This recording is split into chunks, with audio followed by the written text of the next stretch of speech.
अभ्यास कार्य पुस्तिका जो आपकी ये दी हुई है गणित की, गणित मंथन अभ्यास कार्य पुस्तिका, इसी में जो है ये आपको अपनी मैम से बोल के ले लेना है, क्लास टीचर मैम से, और यहाँ पर इसको कंप्लीट भी करते चलना है। अभ्यास कार्य पुस्तिका में आपको अभ्यास का कार्य दिया गया है जो आपने पढ़ा है। सभी बच्चे सीधे बैठे, कमर सीधी करके। हम लोगों ने जो है चौथा चैप्टर तक कंप्लीट किया है, तो कुछ हम लोगों ने चौथे चैप्टर के क्वेश्चन किए हैं। आज जो है तीसरे चैप्टर को हम लोग स्टार्ट कर रहे हैं। इकाई 3 जो है वो घनमूल पढ़ चुके हैं हम। क्या घनमूल, ठीक है, इसका हमने बोला था याद करने के लिए भी, याद करके आए चैप्टर को। चलो, तो घनमूल जो है सबको पता है, 1 से लेकर के 10 तक की संख्याओं के घन भी आपको सबको याद है, मान के चल रहे हैं सभी को याद है। इसमें घनमूल में जो अभ्यास कार्य पुस्तिका है, इसमें आपका जो पहला क्वेश्चन है वो है ऑब्जेक्टिव टाइप का क्वेश्चन है। सही विकल्प चुन करके लिखना है। 4 विकल्प दिए गए हैं, एक विकल्प सही होगा, उसको आपको उसमें सही का निशान लगाना है, चुन करके सीधे उसी में लिखने के लिए तो जगह नहीं दी, तो सही का निशान ही लगाइएगा, ठीक है। यहाँ लिखा है किसी घनाकार पत्थर का आयतन निकालने के लिए निम्नलिखित में किस विकल्प को अपनाते हैं। तो घनाकार पत्थर का अगर आयतन निकालना है, घन की आकृति कैसी होती है, जो हाँ जैसे जिसकी चारों जो है वो क्या है, बराबर है। तो यहाँ पर घन की आकृति आप सभी को पता है कि कैसी आकृति होती है, चारों भुजाएं जो है बराबर होती है, लेकिन वर्ग की आकृति भी चारों भुजाएं बराबर होती है। घन की आकृति होती है 3D मतलब होता है उसको कोई शेप होगा। जैसे कि ये आप बॉक्स देख रहे हैं, जैसे कि आपने पासा देखा होगा ना, किसी क्रीम की डिब्बी देखी होगी, इसमें लंबाई, चौड़ाई और ऊंचाई तीनों चीजें होंगी और तीनों क्या होंगी, बराबर होंगी। तो यहाँ पर अगर उसकी एक भुजा ए है किसी घन की, घन की आकृति है, ठीक है, पहचाने रहो कि घन की आकृति कैसी होती है। अब इस घन की आकृति में अगर उसकी एक भुजा एक है तो घनमूल निकालना है। अगर मान लीजिए इसका, तो कैसे निकालेंगे, सॉरी घनमूल नहीं, इसका आयतन निकालना है। आयतन निकालने के लिए क्या करेंगे, आयतन का क्या फार्मूला होता है, आयतन का, हाँ आयतन का क्या फार्मूला है, घन का आयतन का क्या फार्मूला है, किसी को पता है। घन का आयतन पढ़े हो तुम लोग, चैप्टर पढ़ के आए हो, उसके बाद भी किसी को सिंगल है, हाँ, घन का आयतन बराबर क्या होता है, अगर इसकी एक भुजा दी हुई है, घन का आयतन क्या होगा, सी कहाँ से होगा, सी तो है नहीं, उसकी एक भुजा केवल दी है। किसी भी चीज का आयतन जिसमें लंबाई, चौड़ाई और ऊंचाई तीनों दिया हुआ है, क्या होता है, लंबाई गुणे चौड़ाई गुणे ऊंचाई। अगर तीनों चीजें दी है, लंबाई, चौड़ाई, ऊंचाई, तो लंबाई गुणे चौड़ाई गुणे ऊंचाई होता है। लेकिन यहाँ पर आयतन निकाल रहे हैं हम, तो यहाँ पर एक भुजा ए है, तो सभी भुजाएं क्या होंगी, ए, तो लंबाई गुणे चौड़ाई गुणे ऊंचाई अगर करोगे तो ए गुणे ए, यानी घन का आयतन का क्या फार्मूला होता है, ए क्यूब। इतना मारे कि पढ़ाई बिल्कुल नहीं करती हो तुम लोग। रिवीजन करने के लिए भी बोला था, ये तो पढ़ाया हुआ पार्ट पढ़ा रहे हैं, ये भी तुम लोग को सूत्र भी भूल गया कि घन का आयतन क्या होता है। अगर एक भुजा निकालनी है तो उसको क्या करेंगे, अगर मान लीजिए आपको एक भुजा ज्ञात करनी है किसी घन की, तो उसका क्यूब रूट निकाल लेंगे। घनमूल निकालते, अगर घन की एक भुजा निकाली, जब 3 से 3 कट जाएगा तो उसकी भुजा क्या आएगी, ए। अगर किसी का आयतन दिया हुआ है और उसकी भुजा निकालनी है तो उसका क्यूब रूट निकालेंगे। और आयतन क्या होता है, उसका 3 बार गुणा, यानी कि ए क्यूब। घन का आयतन क्या होगा, घन का आयतन क्या होगा, कुछ पढ़ती नहीं हो तुम लोग को, डांट के साथ साथ मार की भी जरूरत है। घनाकार पत्थर की भुजा, इसमें देखो 4 ऑप्शन दिए हैं। घनाकार पत्थर की भुजा का वर्ग करते हैं, घनाकार पत्थर की भुजा का घन करते हैं, घनाकार पत्थर की भुजा का वर्गमूल ज्ञात करते हैं, और नेक्स्ट है घनाकार पत्थर की भुजा का घनमूल ज्ञात करते हैं। अगर आयतन ज्ञात करना है तो क्या करोगे आप लोग, भुजा का घन, क्या करोगे, भुजा का घन, भुजा का घन, घन का मतलब क्या हुआ, क्यूब, है ना। आगे 3 करोगे, अगर भुजा ए है तो उसको क्या कर रहे हो, घन कर रहे हो, क्या बोलते हैं, ए का घन, ठीक है, या क्यूब बोलते हैं, ठीक है। तो क्या करेंगे, इसका घन करेंगे, ठीक है। सेकंड बी वाला ऑप्शन सही होगा। फिर 11 की घाते 3, 11 की घाते 3 का मान होगा, यानी 11 गुणे 11 गुणे 11 क्या होगा, 1331, हाँ 1331, वेरी गुड, ये आपका आंसर होगा। ये वाला आपका दिया हुआ बी नंबर पे, तो बी आंसर सही होगा। रफ कॉपी में सबके नोट होना चाहिए। अभी हम तुरंत चेक करेंगे कि तुम लोग यहाँ केवल बैठी रहती हो और नोट नहीं करती हो, बताते हुए।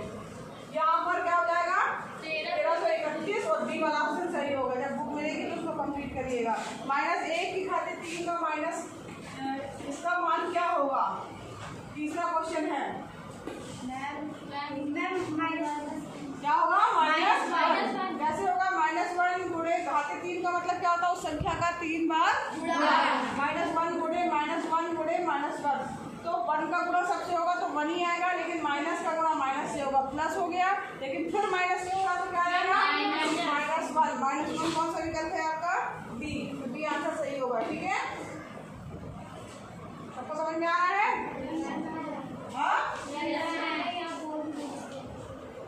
चौथा दिया है -14 का क्यूब क्या होगा?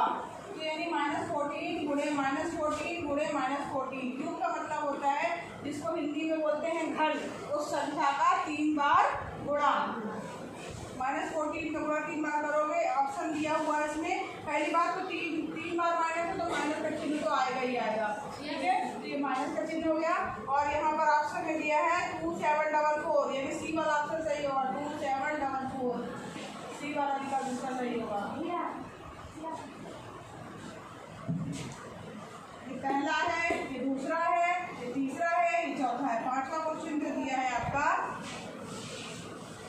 संख्या 3 के घन को किस रूप में व्यक्त करते हैं?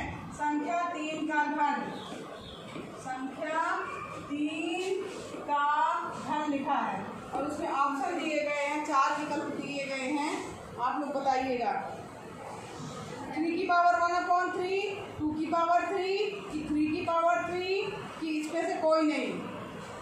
3 की पावर 3। हाँ, 3 का घन मतलब 3 की पावर 3, यही इसका आंसर होगा। ये कौन सा नंबर का विकल्प है आपका? बी नंबर का विकल्प है।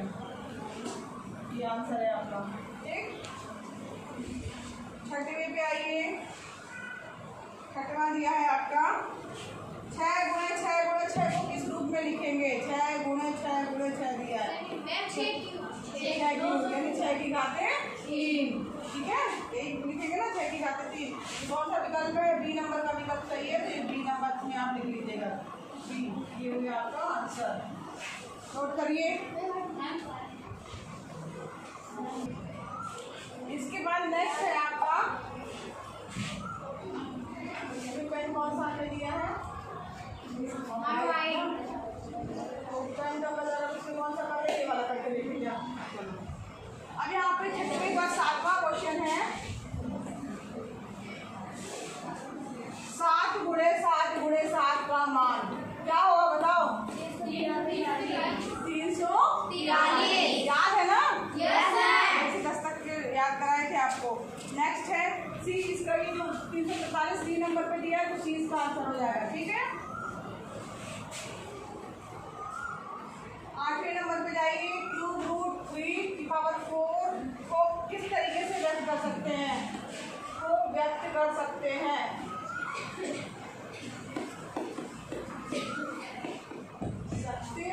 किस रूप में व्यक्त कर सकते हैं? अब यहाँ देखो क्यूब रूट दिया है, इसका क्या मतलब हुआ? 4 की घाते 1/3। ये आंसर होगा इसका। बी नंबर का ये विकल्प है, तो बी इसका आंसर होगा। ठीक है, जब भी क्यूब रूट, अगर मान लो रूट 2 है, रूट 2 को क्या लिख सकते हैं? 2 की पावर 1/2। ठीक, इसी तरह रूट 3 है, क्यूब रूट का 4 है तो 4 की पावर 1/8। हाँ, ये उसी तरीके से है, हमने इसको 4 की पावर 1/3 किया। फिर इसके बाद ये वाला क्वेश्चन आपका 2/3 गुणे 2/3 गुणे 2/3 का मान होगा। का मान कितना होगा बताओ? कुछ नहीं होगा। अरे कुछ 2 गुणे 2 गुणे 2 8/27। 8/27 दिया बी नंबर पे, बी इसका आंसर होगा। ठीक है,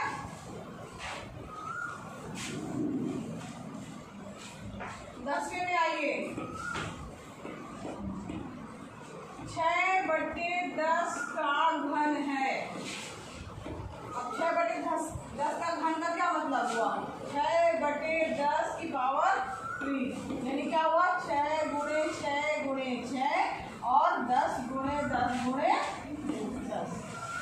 क्या की घात 3, 6 का क्यूब क्या होता है 216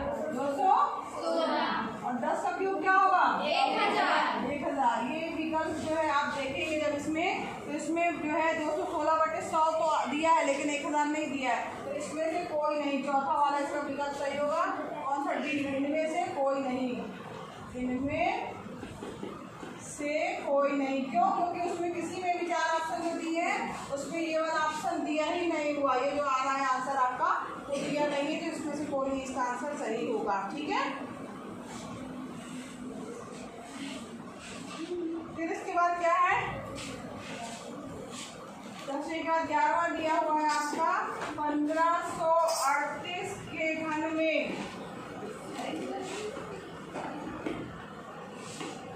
इकाई के स्थान पर कौन सी संख्या होगा, इकाई के स्थान पर कौन सी संख्या होगी। अब इकाई के स्थान, यहाँ ध्यान देना घन लिखा है ना, घन लिखा है तो यही 1538 गुणे 1538 गुणे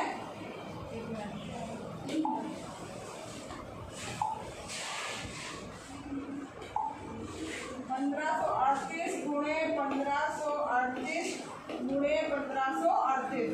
अब यहाँ पर दिया इकाई का स्थान, यानी इसको गुणा पूरा करने की जरूरत नहीं है, आप इस वाले 8 को लीजिए, इस वाले 8 को लीजिए और इस वाले 8 को, तो 8 गुणे 8 करेंगे कितना आ जाएगा 64।